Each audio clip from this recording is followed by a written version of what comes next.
Come on in, pull up a chair, and take a load off because today I'll be reviewing and paging through Starfinder Icebound from Paizo Inc. Does the horizons of the vast adventure path start to heat up with this fourth chapter, or will Icebound leave you cold? Well, you're going to find out right after this.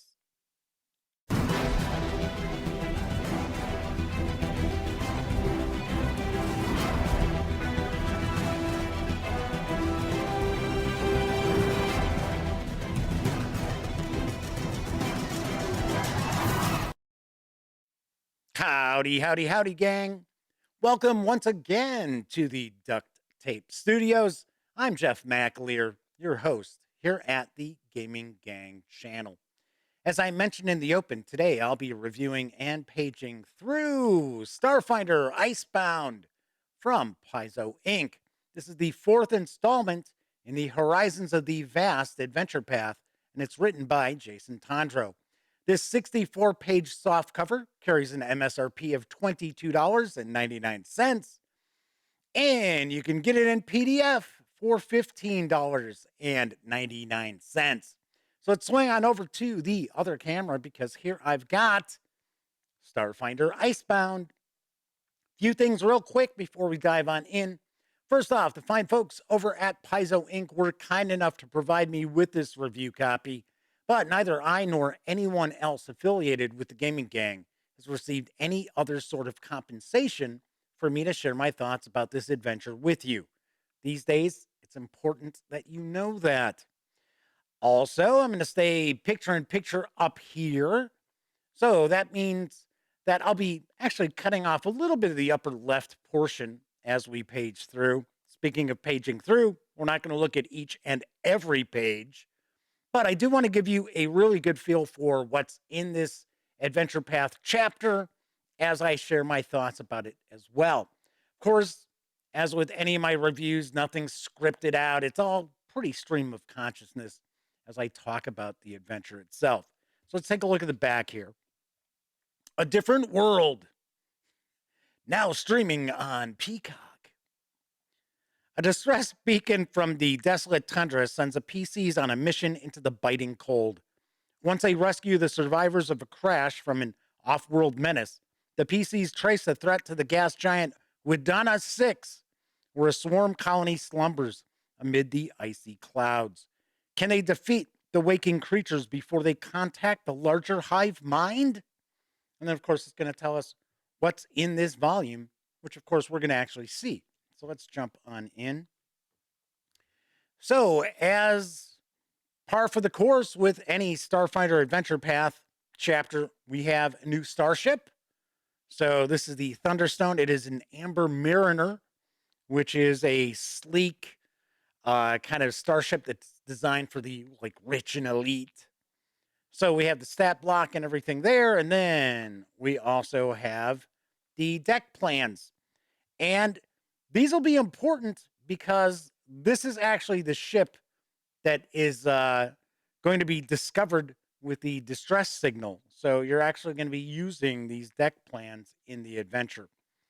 All right, so let's give a little bit of credit to some of our artists here because we've got quite a lot of them. This chapter breaks down into three parts, so we have kind of three acts as usual in Starfinder Adventures. If you're not familiar with Horizons of the Vast, the player characters are actually leading a charter that is colonizing a recently discovered planet, or at least they think it's been recently discovered. And of course, there are other charters there as well. And a lot of things have been going on. And there have been some pretty cool things with the adventure. I like kind of the domain play that's involved where the players are growing their charter. This adventure path actually is fairly epic. So years have probably gone by before we get to this point, the fourth chapter of Horizons of the Vast. So I like all those aspects. There have been some stumbling blocks. All in all, I find that this adventure path has been okay. It hasn't been something that's knocked my socks off, especially with this chapter, unfortunately. The last two chapters, I thought, hey, you know what? Things are starting to improve because the first part of this adventure path I thought was like, but I thought it was getting better. Now, unfortunately, this has kind of moved back into the, eh. It's not horrible. It's not terrible. There's nothing wrong with it. There's just certain things that I like. It's just my style of running a game and my style of the sort of adventures and layouts that I dig that kind of conflict with how this is put together. So, starting off, the player characters are going to be approached by kind of their mentor that actually kind of sends them off on a lot of different projects and missions, which is one of the things I don't care for in this adventure path. It's the player characters are never the catalyst for doing something. It's always, hey, do this. So there's far too much of this. Of course, it's a railroad. I mean, most modern adventures are, but the player characters, at least in my opinion, just never feel like they're the movers and shakers that they should. Maybe it's just how I've been reading this adventure path. So, what'll happen here is that the player characters are approached by their mentor, telling them it's probably a good idea for them to put some satellites in orbit so that they can not only monitor what's going on the planet, but also monitor what might be going on around the planet. So the player characters are told to go and find this professor who is well known for their satellite work and things like that. So the players have to go to another charter to try to convince this scientist to join them. And there are a few different angles that they can utilize to try to do so. One of the aspects that I'm never keen on in role playing game adventures is to send players off on a task. And if they don't succeed, they still get whatever it was that they were on a task for. So, as an example here, if the players can't convince this scientist to join them, and effectively it's just, die rolls, rolling against skills, something else I'm never overly thrilled with. I like to have the player characters kind of have to come up with a plan as opposed to say, well, I'm going to use my intimidation. Let me roll that 20-sided die. But in this situation here, if they don't convince the scientists to join them, they can still do the satellites. It just takes them a month longer. Once again, I'm never a fan of that sort of approach to encounters where it's like, well, it didn't really matter anyway. And that's kind of what happens in a lot of ways in this adventure as well. Another thing I thought was very weird is the player characters, they have a starship, but they're building rockets to fire satellites into space. And there's a saboteur who tries to sabotage the rocket launch. Why wouldn't they just use the starship they have to transport these satellites into space? I thought that was kind of weird. All right, so player characters end up detecting this emergency distress beacon. So they go off in search of trying to find what it is. And it happens to be at one of the poles. So it is an Arctic environment. And the player characters are going to find, there's a few different encounters as they're trying to find the ship. And then they're going to find the Thunderstone that we just took a peek at here.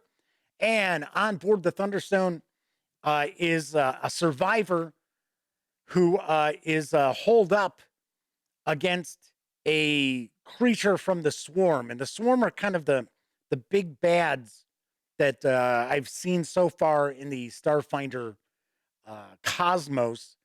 I got to point out, I have not seen a ton of Starfinder adventures, but I do believe that they've been used quite a lot in the past, and they're almost the equivalent to the Borg in Star Trek.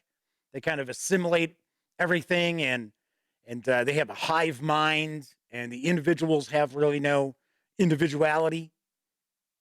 And I find them to be pretty cool, but I think they're being a little bit overused, even though they're not necessarily the big bad in this adventure path. They are a big bad.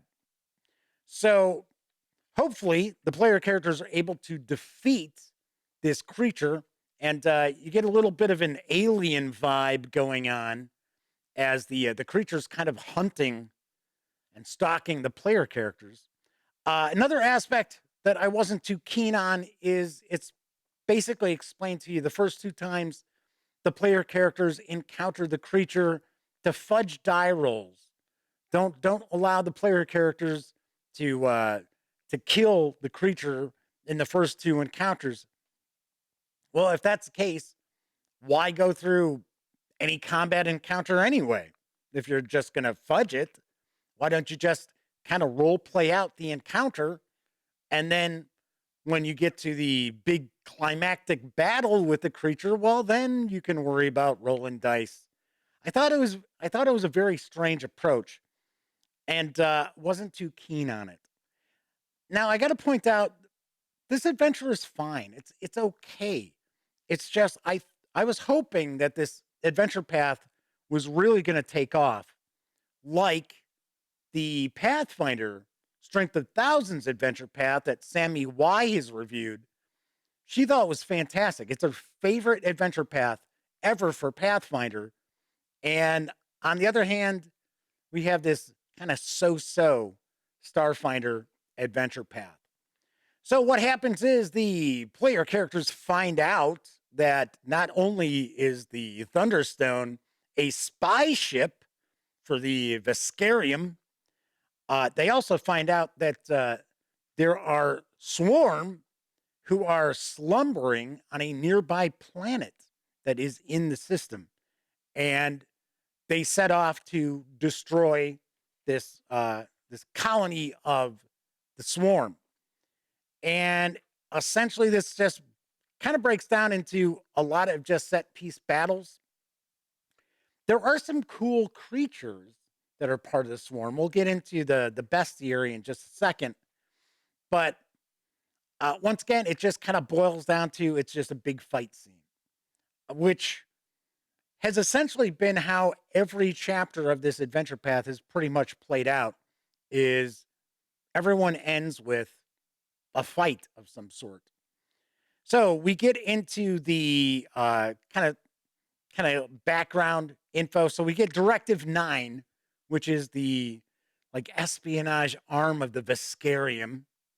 And I thought this was pretty interesting. And I thought it was kind of funny because they're kind of playing off with the artwork, kind of playing off a little James Bond here. So we have a Vesk in a suit driving a car with machine guns on it. Then it's like, aha, now that's certainly a nod to James Bond. So we've got that. Then we get into our adventure toolbox, and we get some new new vehicles, power armor. We get the kind of update of what's going on with the other charters on the planet, which I think is cool. I like knowing what's been going on behind the scenes at other charters, because the player characters by now should have established some relationships with some of the other charters on the planet that they're colonizing. Relationships both good and bad. Up to this point, the player characters charter has actually absorbed other charters that have joined them. So they actually have a fairly large following. We get some swarm tech. We also get some new swarm creatures. I thought this is kind of weird. This Celestor Bowl. It's like planet sized. Thought that was kind of an oddball creature in the bestiary here. This is the swarm creature that they're going to battle on the ship on the Thunderstone. Uh, in the third chapter, during the kind of, it's almost kind of like a running battle that's going to be taking place with a variety of combat encounters. There's more of these that could possibly get on board the player character's ship, but hopefully they already found out what the weakness for this Bajol Beloge Pelagi already is. All right, so then we're going to wrap up with the various different creatures. We get a codex of another planet, something that we see in all Starfinder Adventure Path chapters as well. And that is it. That is what we find within Starfinder Icebound, which is chapter 4 of the Horizons of the Vast Adventure Path. So let's swing on over to the other camera and I will share some final thoughts and a review score. So, as I mentioned, this isn't like a terrible adventure. There's nothing really broken with Icebound. It's just things that are like laid out in the adventure conflict with how I run role playing games and kind of break some of what I feel to be cardinal rules of role playing games, such as don't waste your players' time doing something that you're just going to hand them later if they don't succeed. To me, that is a big issue. There's some hand waving going on here. It's like I had pointed out where with the encounter with the creature on the all nearly deserted ship, that the first two encounters that the player characters have with it, you're supposed to make sure that they can't kill it, and it's like, well, okay, like I said, why bother going through a combat encounter if you're just going to fudge what happens anyway? Once again, something else I am not a fan of when I run role playing games. There's cool stuff going on. I think the adventure path overall, Horizons of the Vast, has been okay. It's all right. It's not exceptionally bad, and it's not certainly something that I find to be fantastic either. Now, there are 2 chapters left where this could bail itself out. I don't know if that's going to take place. Once again, I'm probably overly critical just because of the way I run role playing games. And I've been at this for over 4 decades. So I'm sure a vast number of people out there won't even like bat an eye at some of the things I was like, oh. On a scale of 0 to 10, I give Starfinder Icebound a 6 out of 10. Once again, it's not terrible. It's not broken. In my opinion, it's just kind of eh. All right, that is it for this time out. If you like this video, by all means, please give it a quick thumbs up. Subscribe to the Gaming Gang channel if you haven't already, and if you do subscribe, ding that bell. It will not only let you know when I upload videos such as this review, it'll also let you know when my live stream, the Gaming Gang Dispatch, airs Monday, Tuesday, and Wednesday evenings right here on YouTube at 7 p.m. Central. Although I should point out, as I record this right now, I am on a short hiatus for a week. I'm taking a week off. So the Gaming Gang Dispatch will return Monday, April 25th. Of course, when you're not watching videos on the Gaming Gang channel, be sure to visit thegaminggang.com for all latest in gaming news, reviews you will not find on this channel, and a whole lot more. Of course, you know the drill. Get your geek on at thegaminggang.com. Once again, I'm Jeff McAleer. Thank you so much for taking time out to watch. And here's hoping each and every one of you gets to enjoy plenty of great gaming with your gang.